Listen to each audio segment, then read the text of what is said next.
Hong Kong's John Lee, ex-security chief becomes new leader. Published by BBC.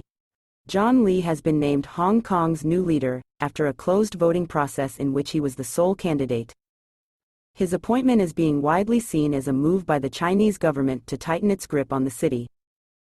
Known as a staunch Beijing supporter, Mr. Lee oversaw the sometimes violent crackdowns on pro-democracy protesters in 2019.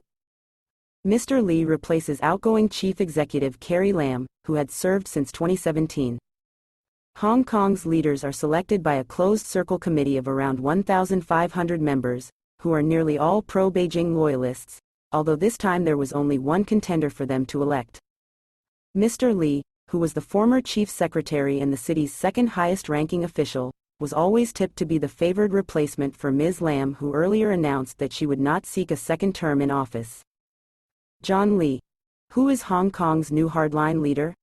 But although Mr. Lee has Beijing's backing, he is deeply unpopular for his role in overseeing the crackdown on protesters during demonstrations over a controversial extradition bill in 2019. Mr. Lee continued to back the bill despite the unrest, and came under intense criticism for sanctioning the police's use of water cannons, rubber bullets, tear gas and occasionally live ammunition to disperse protesters.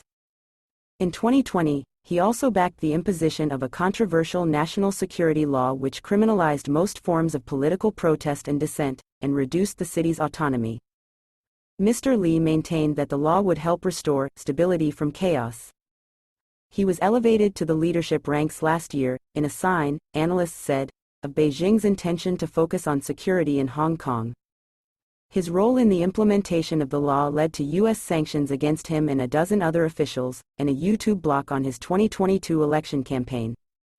The League of Social Democrats, one of the only remaining pro-democracy groups, held a three-person protest before polls opened, chanting, "Power to the people, universal suffrage now." This is what John Lee's new chapter looks like, a shrinking of our civil liberties, said protester Vanessa Chan as police officers looked on. "We know this action will have no effect, but we don't want Hong Kong to be completely silent," she added. China's new law. Why is Hong Kong worried? Hong Kong was handed back to China from Britain in 1997 under the agreement that rights such as freedom of assembly and freedom of speech would be guaranteed in the territory. However, critics say those rights have been increasingly eroded as Hong Kong authorities crack down on dissent in the city. Mr. Lee's staunch support of Beijing's policies has stoked fears that his leadership will usher in an era of tighter Chinese oversight of the semi-autonomous region.